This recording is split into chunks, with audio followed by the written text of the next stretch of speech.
평택의 새로운 시대가 열립니다. 문화로 하나 되며 평화로 하나 되며 대한민국에서 가장 빠르게 도약하는 도시 평택. 혁신적인 일자리와 자연 속 휴식이 공존하는 도시. 행복한 도시, 건강한 도시. 평택이 희망찬 미래를 열어갑니다.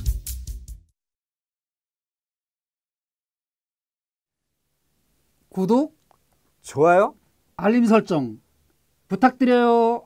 부탁드립니다.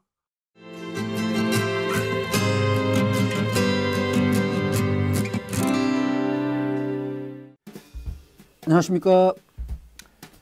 여러분의 일터에 아무런 이상이 없기를 바라는 근무 중 이상무입니다. 노동운동가 이상무의 노동이야기 근무 중 이상무. 오늘은 박근혜 시대 때 있었던 또 다른 사건, 굉장히 유명했던 전교조 법외노조 통보 사건, 이 문제를 좀 다뤘으면 좋겠습니다. 그 박근혜 정부 때 제가 위원장을 한 기간이 제가 2014년까지 했으니까 12, 13, 14년 14, 근 3년 했으니까 그 가장 박근혜가 힘을 발휘할 때였었어요. 그러다 보니까 제가 이룬 게 별로 없는 거가 되는 거예요. 보면은 가장 치열하게 싸웠지만 성과는 못 낸. 그리고 나중에 제가 그 두고두고 반성하는 걸 나중에 하겠습니다 한 얘기를 이제 나중에 이제 박근혜 때문에 이제 또 하나 할 게 나중에 또 있어요. 아, 그래요? 두고두고 참 후회되는 게 하나 있는데 네, 우선 이제 오늘 그 박근혜 정부 때 그 전체 노동이 탄압받고 있는 건 다 마찬가지인데 그 중에 전교조에 대한 노동 탄압.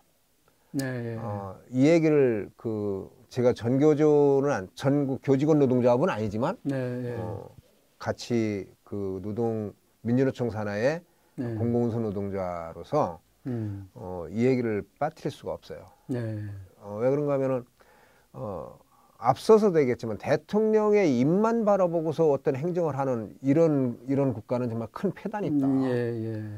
박근혜가 사실 전교조를 상당히 적대적으로 대했습니다. 당시에 각종 발언 등등을 보면은 이건 뭐 정상적인 그 집단으로 보지는 않았어요. 그러니까 실제는 그 비정상의 정상화란 얘기를 하면서 누가 비정상이었는가는 이제 나중에 이제 국민들이 판단했는데 그 당시엔 그 입이 워낙 힘이 센 입이니까 달려들어가지고 전교조를 법외 노조, 전교조를 노조 아님이라고 하는 통보 하나 가지고 전교조가 7년 동안 노동자 활동을 제대로 해낼 수가 없었고 사람들 간에 큰 갈등이 있었죠. 그 갈등이라고 하는 거는 해고자를 제외시키면은 해고자를 그 규약상 그 전국 교직원 노동조합이 갖고 있는 규약에 해고자를 포함하는 걸 빼면은 그 합법 노조를 인정하겠다 라고 하는 거잖아요. 이게 사람이 양심의 자유를 양심과 이런 자유잖아요. 사실은 내가 누구하고 할 건지 말 건지를 말 그대로 헌법이 다 보장돼 있음에도 불구하고 그거를 제외시킬 것을 끊임없이 강요하고 하다가 안 되니까 노조 아닌 통보를 해서 7년 동안을 사실은 노동자 활동을 정상적으로 해내지 못하고 끊임없이 해고자가 양산되어 왔고 그것이 정권이 바뀌면은 곧바로 해결될 줄 알았는데 실제 정권이 바뀌고 나서도 결국은 대법원 판정을 해서 이번에 이제 그 판정이 그 당시에 법원을 통보했던 것이 노조 아님 통보가 잘못된 거다라는 게 이제 대법원 판결을 그래서 받았죠. 2013년에 그 노조 아님 통보를 받고 나서 그 다음부터 벌어졌던 일 중에 전교조 선생님들 중에 그 상급단체에 와서 상근하고 있거나 이랬던 분들이 다 현장으로 돌아갔죠. 이게 법외 노조가 되는 바람에. 그렇죠. 그래서 그거를 돌아가지 않은 사람들은 해고를 당했고 또 돌아가는 사람들도 금방 교육청에서 그 받아서 이렇게 처리해주지 않고 해서 고통을 이렇게 감내하게 했던 그런 시기. 진짜 노조 역할을 거의 못하게 만들어 버린 거예요, 정말. 예. 그러니까 사람의 입에 이제 재갈을 물려놓은 거죠. 그러니까 교직원 노동자들이 사실은 교육에 대한 일선 담당자들이기 때문에 가장 잘 알잖아요. 교육이 어떻게 돼야 된다는지, 어떻게 돼야 되는지, 뭐 입시 위주의 이런 교육이라고 하는 게 문제가 있다라든지, 인성이 훼손되는 이런 교육에 대해서는 안 된다든지, 그런 것들이 결국 국가 정책과 계속 대립되는 거죠. 그렇죠. 그 국정교과서 문제라든지. 근데 일반 국민들이 그런 걸 다 알 수가 없잖아요. 그 노동조합의 역할이라고 하는 것이, 특히 교직원, 공무원들의 역할이라고 하는 것이, 그들이 하는 행동이 작게는 그들을 위한 거가 되려나 모르지만 실제 그거는 아주 작은 거고 크게는 전체 국민을 위한 항상 그런 입장에 서서 노동조합 활동을 하다 보니까 결국은 국가가 잘못된 생각을 가지고 잘못된 이익 집단과 결탁을 해서 이렇게 끌고 가는 것과 항상 대립하게 되니까 그걸 탄압하던 과정이 있었죠. 그래요. 그게 핵심이 뭐였냐면 사실은 그 뭐 해고자를 노조 조합원을 했다든가 뭐 이런 게 그건 꼬투리를 잡은 거고 실제로는 아까 얘기하신 대로 이제 전교조를 없애야 이 나라가 바로 선다는 생각을 한 거예요. 그러니까 이 전교조를 어떻게 생각한 거냐면 전교조는 그 미성년 어린 학생들에게 의식화 교육을 한다. 이렇게 표현한 거죠. 그렇죠. 그 박근혜 이런 사람들은 무슨 생각을 하느냐면 사람들을 무의식으로 다 만들어야 되는데 깨어있게 만들면 안 되는 거예요. 의식화라는 게 그거잖아요. 그렇죠. 뭔가를 의식하고 살아야 되는데 의식을 깨어있게 만드는 거를 역할을 하는 건데 그거는 잘한 거예요. 정확하게 본 거예요. 전교조가 그런 하는 거 맞죠. 사람들의 의식을 깨워주는 교육을 하죠. 그렇게 해서 이제까지는 다르게 생각하던 걸 이렇게 생각할 수도 있잖아라고 방향도 제시해 주기도 하고 다른 방식으로 얘기도 하고. 제 아내가 전교조 해직교사 출신이잖아요. 그래서 아주 얘기가 편한 거예요, 지금.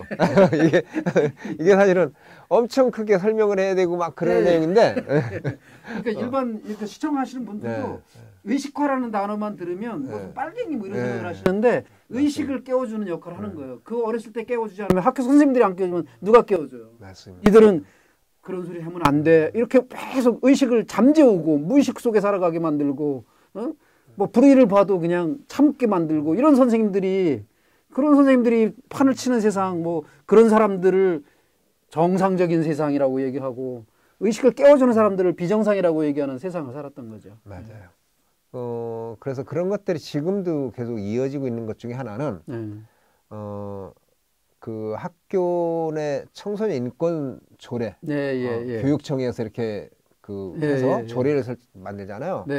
아직도 우리나라 13개 교육청이 있는 걸로 알고 있는데 광역시도단이 그거가 다 이루어지질 않았어요. 최초가 경기도죠. 네, 최초가 경기도입니다. 그 현장에 있었어요. 그 조례. 그 얘기를 좀 한번 해요. 그러니까 학생 인권 조례를 만드는데 난 그걸 사람들이 나와서 이렇게 반대하고 하는 그 집단들이 있더라는 거예요. 그래가지고 거기에 말도 안 되는 얘기들을 많이 이제 갖다 붙여가지고 보도하는. 나 그때 정말 중학생이었는데 그 어른들이 이제 막 교총에서 나온 사람 무슨 뭐 어디 교수 뭐 이런 사람들이 나와서 학생들은 미성년자고 뭐 막 이렇게 해서 보호해야 되고 무슨 뭐 막 이렇게 해야지 무슨 거기다 무슨 인권을 어떻게 하고 막 이런 식의 이제 부정적인 얘기를 막 했는데 중학생 하나가 남학생이었는데 사례를 얘기를 한 거예요. 본인 소개를 딱 하나 이런 거예요. 여러분 말씀대로 제가 미성년자입니다. 성숙하지 못했습니다. 뭐 보호받아야 되는 존재인데 제가 사례를 하나 들겠습니다. 그러면서 자기가 도서관에서 공부를 하고 있었대요. 도서관에서 공부하고 있는데 자기가 책 보고 있으니까 아마 그 학교에는 교복에 이렇게 넥타이가 있나 봐요. 그런 학교 있잖아요. 이렇게 넥타이 있는 학교. 넥타이를 이제 공부하려고 이렇게 숙이니까 이게 조이는 게 별로 안 좋았었겠죠. 이거 풀러놓은 거예요. 이렇게 풀러놓고 공부를 하고 있었는데 도서관에 들어와서 지나가던 교감 선생님이 아무 말도 안 하고 자기 목에 와서 넥타이를 올려주고 갔다는 거예요. 아니 이거 올리면 공부가 됩니까? 저는 그때 올리고 간 뒤부터 그 성질을 가지고 공부가 하나도 안 됐습니다. 중학생이 그렇게 얘기를 하면서 인권조례 할 때, 그거 만들 때 제가 경기도 교육청에서 할 때 갔었거든요, 정말. 야, 정말 저 사람이 저 성인들이라고 했던, 성년자라고 했던 사람들도 훨씬 더 성숙한 사람이, 저 학생이 그랬다는 이런 느낌을 받았고, 지금 이름도 모르지만 그 학생 좀 크게 됐지 않았을까. 그런 생각을 좀 해요. 예. 그래서 그 한 나라의 정부에서 그 하는 어떤 교육 정책이나 이런 것들이 그 잘못돼서 지금 상당히 오랜 기간 동안 우리나라는 교육에 대한 문제가 계속 사회 문제가 되고 있잖아요. 그리고 청소년들이 자기들의 창의력을 그 개발하고 그걸 발현할 수 있는 이런 것들 자꾸 틀어막는 것들 그리고 그런 것을 하기 위해서라도 청소년 인권조례가 그 아직 제정되지 않은 데가 빠르게 다 제정돼서 청소년들이 일찍부터 정말 의식화되는 것 그래야 건강한 사회인으로 나중에 자랄 수 있다는 것 이런 것들이 사실은 그렇죠. 전교조의 큰 역할이었고 전교조가 우리나라 역사에서 엄청난 역할을 한 거고 앞으로도 할 거라고 생각을 해요.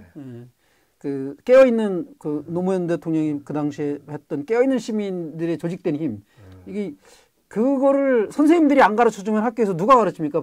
저 같은 경우는 학교에서 못 배웠거든요. 우리 때는 뭐 다 그 연세가 있잖아요. 저는 맞는 걸 미덕으로 알았습니다. 저도 많이 때리는 선생님 막 존경하고 그랬다니까요. 하여간 그랬는데 제가 나중에 교사가 됐는데 저도 때렸어요. 근데 그거 가면 제가 조사를 해본 적이 있는데 12반 중에 한 반을 빼고 11반이 눈을 감고 물어봤는데도 맞아가면서 배워야 된다는 거예요. 그 학생들이 스스로 그 한 반만 안 맞고 나머지 다 맞았어요, 저한테. 근데 그러던 시절을 살았는데 전교조가 한 일은 너무나 큰 역할이고 한국 교육의 패러다임을 완전히 바꾼 거고 또 하나는 교사도 노동자다라는 그 인식. 그래서 공무원들도 나중에 공무원 노조도 뒤늦게 생겼지만 공무원들도 노조에 가입할 수 있다. 아직 우리나라 안 되지만 경찰도 노조에 가입할 수 있고 군인도 프랑스처럼 군인도 노조에 가입할 수 있고 그래서 부당한 상급자 무슨 뭐 부하 뭐 이렇게 윤석열이 뭐라고 했더만 그 별단 장군이 와서 명령을 내려도 그게 부당하면 노조에서 그걸 거부할 수 있고 이렇게 하는 게 진짜 민주주의 국가인 거고 그래야 힘이 생긴다. 맞습니다. 그러한 역할을 하는 그 전교조를 7년 동안이나 억압했다는 거는 그만큼 우리 국가가 성숙된 시민사회를 만들어가는데 걸림돌이 됐었다. 그리고 우리 청소년들한테 큰 장애였었다. 이런 얘기를 하면서 다행히 아까 말씀하신 것 중에 이 정부에 들어와서 정권이 뭐 이렇게 한 건 아니지만 대법원 판결로 이렇게 됐다 그랬잖아요. 근데 정권이 큰일 했어요. 대법원 판사 몇 명 임명했잖아. 뭐 그런 영향 당연히 고영향은 있어요. 고정은 인정해주고. 나중에 이제 또 뭐 이 정부의 노동 문제를 바라보는 문제를 다른 꼭지로 좀 다룰 때 그때는 이제 현 정부의 노동 정책 중에 잘못된 것들 신랄하게 한번 더 얘기를 해봅시다. 오늘은 여기까지 하는 것으로 하고 시청해주신 여러분들께 다시 한번 감사드리고요. 전교조에 대해서 다시 한번 생각해 주셨으면 좋겠고 이상무 위원장이 이야기하는 노동 문제 한번 검색도 해보시고 관심 가져주시면 좋겠고 또 좋아요, 구독 부탁드립니다. 고맙습니다. 구독, 좋아요, 알림 설정, 또 어떻게 해요? 뭐가 또 있어요? 그 세 개인가? 구독, 좋아요, 댓글, 구독, 좋아요, 댓글, 알림 설정, 공유해 주세요. 와.